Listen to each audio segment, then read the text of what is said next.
Well, since I'm on a little roll here this morning, I think I want to read you a couple more things. 11 facts you need to know about our nation's biggest banks.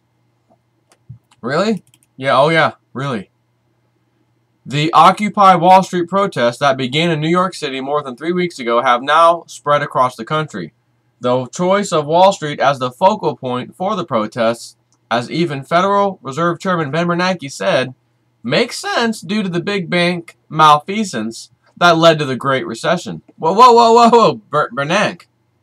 I thought it was us peasants who didn't know better because we're so dumb, and we got those adjustable rate mortgages, and it's the people who got the adjustable rate mortgages who knew they couldn't afford those loans. It's their fault.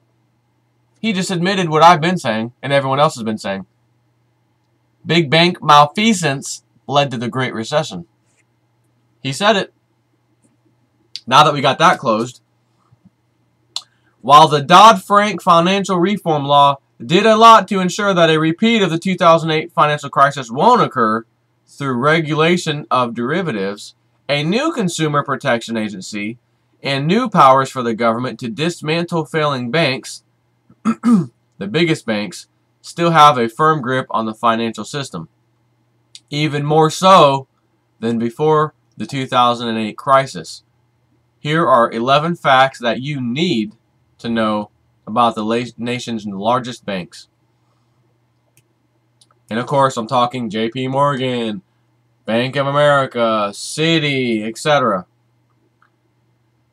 Bank profits are highest since before the recession. According to the federal FDIC, bank reports in the first quarter of this year were the best for the industry since the $36.8 billion earned in the second quarter of 2007.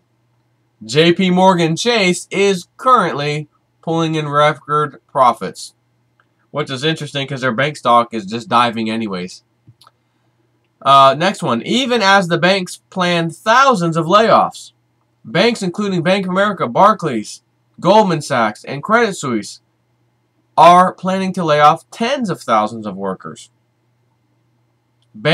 Next one. Banks make nearly 1/3 of total corporate profits. Oh, that's disturbing as hell.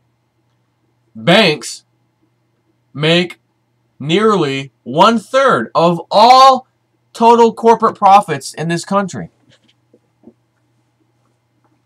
1/3 of it is just banks pushing money back and forth. They're not really doing anything, right? They're just the middleman. They don't need to be there. Kind of like the churches out there and the religions out there. They're a middleman between you and God or whatever you believe in. You don't need that middleman most of the time. Cut it out and get rid of it. Unless that middleman, like Pastor Dowell, seems to be the right kind of middleman who is knowledgeable and can help you with that connection. Unfortunately, everybody else doesn't qualify. So they made banks make up nearly 1/3 of total corporate profit. What do you suppose is going to happen when this whole banking industry collapses? There goes 1/3 of total corporate profits in this country. What do you think that would do to our GDP per year, right? A gross domestic product. What do you think that would happen to that? We've become a financial empire. That's it. Financial as in we're paper pushers, not as if we're amassing wealth financially. We're fleecing the world, forcing them to use our dollar, and now they're finally backing away, slowly but surely, and we're going to be left holding an empty bag. Watch this. So the financial sector amounts for about 30% of total corporate profits, which is actually down from before the financial crisis when they were closer to 40%. Ooh. Since 2008, the biggest banks have gotten bigger. How could that be, right? Due to the failure of small competitors, allowed to fail, not too big to fail, bye-bye, which is supposed to happen. So due to the failure of small competitors and mergers facilitated during the 2008 crisis, the nation's biggest banks, including Bank of America, JP Morgan Chase, Wells Fargo, and they are now bigger than they were pre-recession. Pre-crisis, the only four biggest banks held 32% of total deposits Now, they hold nearly 40%. 4 of the biggest banks in America hold almost half of all deposits. Why do you think I've been telling you to get your money out of your bank and keep it in your possession where it is safe? And while you're at it, since you may have a little extra, go buy some silver, because it's going to go up many, many, many fold in the very near future, while your dollar goes down many, many, many fold in value, and the banks collapse around them. Now, you'll recall Lindsey Williams had said the ultimate goal is to have somewhere around 6 or 9, I think he said, between 6 and 9 or so, banks in America. There will be nothing left. They will consolidate and go under and be shotgun married off. All these small and medium banks will be given to the too big to fail banks. And by the time this is all said and done, they want to make sure that the banks standing are all the banks we know today, even if they have to fold. And he didn't say they would fold, but I'm telling you, in case you will hear about one of them folding or something, they could always come back as a new name and be later on called something else. The same board members, the same investors started up somewhere else and call it something else. But ultimately, they want somewhere around 6 to 9 or so banks in America that will be all of the banks in America. There will be no other banks. They're not going to be a little small mom and pop bank. It's not going to be a medium-sized bank. It'll only be them. That's their goal. And as I said before, I would love nothing more than for the first time in history of Lindsey Williams being wrong this time. And for good reason, because the elite have lost power. They're losing control. They can't pull that off. They can't pull this off. Oh my God, they're getting desperate. And of course, desperate people do desperate actions, so we'll have to look out for that. But I would love nothing more than to see that man be incorrect this time, because we've waken up to a point, we're putting pressure to a point where they can't continue what they're doing, throwing a monkey wrench right in the face of the New World Order. Next, the 4 biggest banks issue 50% of the mortgages and 66% of the credit cards. Bank of America, JP Morgan, Wells Fargo, and Citigroup issue 1 out of every 2 mortgages and nearly 2 out of every 3 credit cards in America. Incredible. The 10 biggest banks hold 60% of bank assets. In the 1980s, the 10 biggest banks only controlled 22%. Today, they control 60%. The 6 biggest banks hold assets equal to 63% of the country's entire GDP. In 1995, the 6 biggest banks only held about 17%. Not 63, 17. 17. Wow. The 5 biggest banks hold 95% of derivatives. You know, that thing no one wants to talk about because they equal like $600 or $700 trillion worth of paper garbage. Yeah. The 5 biggest banks hold 95% of the derivatives.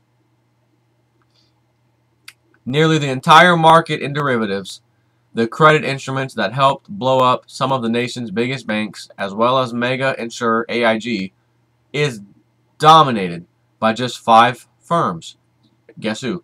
JP Morgan, Goldman Sachs, Bank of America, Citibank, and Wells Fargo.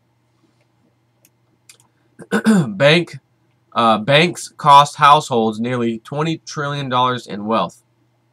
Almost $20 trillion in wealth was destroyed by this great recession that just took place over the last couple years. In total family wealth is still down $12.8 trillion in 2011 dollars from June 2007, which was its last peak. Big banks don't lend to small businesses. The New Rules Project notes that the country's 20 biggest banks devote only 18% of their commercial loan portfolios to small business. I thought that's what TARP was about, and the bailout funding. We got to get lending. We got to open these lending windows to small businesses. They're the ones that are suffering. That's America's backbone. They're only devoting 18%. Wow. Big banks paid 5,000 bonuses of at least $1 million in 2008. According to New York Attorney General's office, 9 of the financial firms that were among the largest recipients of federal bailout money paid about 5,000 of their traders and bankers bonuses of more than $1 million apiece for 2008. How could they possibly do that when in 2008 they were all collapsing and needed to be bailed out? You paid for it. That's how. In the last few decades, regulators on the biggest banks have been systematically eliminated. While those banks engineered more and more ways to both rip off customers and turn ever more complex trading instruments into ever higher profits.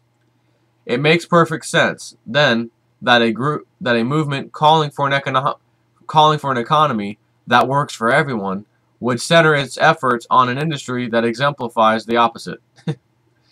Yeah. Now, I send myself stuff all the time in emails to look back on and that kind of thing. So I want to read you a couple of things. This is from 5/14/2011. Hank Paulson, the former Treasury Secretary, who has now been replaced by little Timmy Geithner, used to be Mr. Goldman guy, Hank Paulson. Hank, when he was CEO of Goldman Sachs, went to the Security Exchange Commission, the club, and had them remove the net capital rule. Firms had to have assets to back their risks. With this rule out of the way, we have derivatives and credit default swaps, which amounted to trillions of dollars now. Hundreds of trillions of dollars now, by the way. This allowed these companies to become, quote, too big to fail, and were insured by AIG. This is why AIG received bailout funds, so that they could pay for the losses of Goldman and JP Morgan. And of course, now the taxpayers are on hook for the money that was given to them. Under normal conditions, normal market, normal nature, whatever you want to call it, the system, those two banks would have failed. They would have said, okay, give us our insurance money. AIG would have said, okay, here's all of our entire insurance money for you guys. It's a drop in the bucket of what you need. AIG is now bankrupt, gone. Goldman Sachs and JP Morgan, they're now gone. Those two rotting carcasses would have been gone, and we would have started the recovery long ago without having to put one penny into that, except for FDIC insurance to the taxpayer people who have bank accounts with those entities, which would have been a tiny, tiny, tiny, tiny bailout, so to speak, if the government wanted to do that. But no. And by the way, Hank Paulson personally made somewhere around $700 million personal income, by having that rule moved, the net capital rule removed. Here's another thing I sent myself. 3/27/2010. March 26, which was the day before, obviously. Bloomberg, JP Morgan Chase & Company, Lehman Brothers Holdings, Inc., and UBS AG were among more than a dozen Wall Street firms involved in a conspiracy to pay below market interest rates to the U.S. state and local governments on investments. What happens when you defraud or whatever a government organization versus a person? Oh, it's like 10 times worse. You know, you're in big trouble when you mess with the government, right? No. They were involved in a conspiracy to pay below market interest rates to U.S. state government and local governments on investments. And which also includes pensions, by the way, what they would have owed towards the pensions. According to documents filed in a U.S. Justice Department criminal antitrust case, a government list of previously unidentified co-conspirators contains more than 24 bankers at firms, also including Bank of America, Bear Stearns, Societe Generale,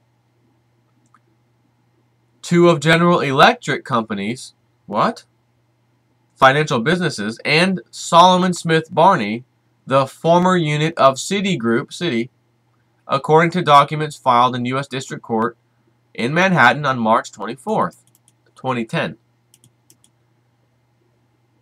The papers were filed by attorneys for a former employee of CDR Financial Products, Inc., an advisory firm indicted in October. It's funny, once these people get indicted or get in trouble, then they blow the whistle on the big guys. Why didn't they do that in advance? Well, because they're sucking off the teeth also. But I don't care. They're at least doing it. So, you know, something has to get done, for God's sakes. The attorneys, as part of their legal filing, identified the roster as being provided by the government. The document is labeled List of Co-Conspirators. None of the firms or individuals named on the list has been charged with wrongdoing. The court records mark the first time these companies have been identified as co-conspirators. They provide the broadest look yet at alleged collusion in the $2.8 trillion municipal securities market. Remember the municipal bond issues I've been talking about? That's what they're talking about. That the government says delivered profits to Wall Street at taxpayers' expense. Sufficient evidence. If the government is saying they are co-conspirators, the government believes they have sufficient evidence that they can show they were part of the conspiracy, said Richard Donovan, a partner at a New York-based law firm, Kelly, Dry and Warren LLP, and co-chair of its antitrust practice.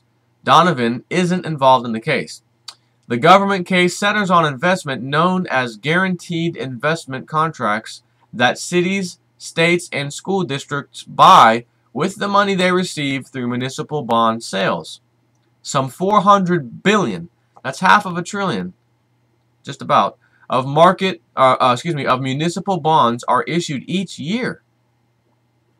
Some $500 billion municipal bonds are issued each year. And localities use the contracts to earn a return on some of the money until they need it for construction or other projects. The Internal Revenue Service, IRS, sometimes collects earnings on those investments and requires that they be awarded by competitive bidding to ensure that the governments receive a fair return. The government charges that the CDR ran sham auctions that allowed the banks to pay below market interest rates to the local governments. CDR, a Los Angeles-based local government advisor, was indicted in October along with David Rubin, Zevi Womark, and Evan Zarfsky, three current or former executives. The company and the three men have denied any wrongdoing. Of course. Since last month, and again this was last year, since last month, three former CDR employees who weren't charged in the initial indictment have pleaded guilty and agreed to cooperate with the Justice Department. More than a dozen financial firms are also facing civil suits filed by municipalities over the alleged conspiracy. Yesterday, U.S. District Judge Victor Marrero in Manhattan refused to toss out a lawsuit brought by Mississippi and other bond insurers. Brian Marchioni, a spokesman for J.P. Morgan in New York, Doug Morris, a spokesman for UBS in New York, and Daniel Romero Apsilos, a spokesperson for Citigroup in New York, all declined to comment. Yeah, of course. A Societe Generale spokesman, Jim Galvin, Lehman's spokesperson, Kimberly McLeod, and GE Capital spokesperson, Ned Reynolds, in Stamford, Connecticut, also declined to comment. Bank of America spokesperson Shirley Norton in San Francisco also declined to comment. Bear Stearns was bought by J.P. Morgan in 2008, the same year Lehman Brothers collapsed. Laura Sweeney, a Justice Department spokeswoman in Washington, declined to comment. Banks choose to cooperate with prosecutors because, in light of the government bailout funds they received, a guilty plea would just be an absolute disaster for some of these companies, said Nathan Moiskins, a partner at Shook, Hardy & Bacon in Washington and former trial attorney with the Federal Trade Commission, FTC, Bureau of Competition. There have been antitrust investigations where there have been companies involved that were never indicted, he said in a phone interview. Right? There have been antitrust investigations where there have been companies involved that were just never indicted. They pick and choose. They only indict you and me for things. They do not indict members of the club. So when people, we need to throw away the Constitution, that thing ain't working, we need something new. No, you just need to follow the Constitution in its current form, the way it is, and it will work perfectly. But when I say follow it, I don't mean you and me. It's the government, whether it's state, local, or federal, that absolutely must follow the Constitution to a T. Because if they don't, then everything under them, which includes you and me, goes to hell in a handbasket. And that's how revolutions are started. And because it isn't getting any better, do you think a revolution is going to be happening sometime in the near future, next few years, something like that, in this country? Not only yes, but hell yes. It's guaranteed as long as this continues, and there's no letting up in sight. When someone goes to jail for 5 years, that resonates, he says. When a company pays $200 million, it simply is a balance sheet issue. Jail time is what captures corporate America's attention. So, again, you and I go to jail. Big bankers, it's a balance sheet issue. Here, pay off $200 million to settle out of court. No harm done. We're not charged. We continue raping and pillaging. We get caught again. We'll probably have to pay out $300 or $400 million next time. Settle out of court. Continue raping and pillaging. So how long will this continue? How long can this go on for? As long as we, the people, continue to let it go on. Personally. As long as we personally let this continue. Well, what do I do? Should I write a fax or send a letter to my congressman? Millions of people have been doing that. What's that? Is that doing anything?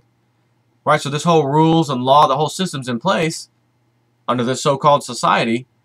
But isn't it funny how there's no way to stop these things from happening? Well, we're in a democracy. Write your letter. Go to the office of the congressman in your local area when he's there. Have a talk with him. Okay, but he didn't act. He didn't do anything. So now what? Well, I guess you have to wait a few years for his time to go away. And if he's not reelected, which he probably will be because of voting machine fraud, he'll be reelected again. Or the sheeple, not knowing any better, will just vote someone else in. And you, too, might vote someone else in because you said, hey, I wanted this guy. He didn't do anything about this stuff. He's in this position within Congress for financial matters, whatever this committee is over here. He should be the one to do something. He didn't do anything. Well, good. Now we got a Republican in there instead of a Democrat. He's also taking that guy's position. Great. I'm going to go speak to him. Said the same thing. He didn't do anything. Now what? How long will this continue? You going to vote another Democrat back in? Try another Republican after that? Doesn't matter. It all changes when you do something to change it. And I'm not here to tell you what you have to do. As I said in my other videos, I'll only refer you to what history is. And so far, history shows that people have had enough at one point and they go crazy and want to kill politicians, hang them. I mean, just brutal. A completely peaceful society at the time who would never think of such things all of a sudden turns into madmen and women and want to go on a murdering and killing spree. Now, how is that possible? You must have some serious corruption and some serious problems on their hands at that time when those things happen, wouldn't you say? Wouldn't you agree? And I would only ask you to look around right now.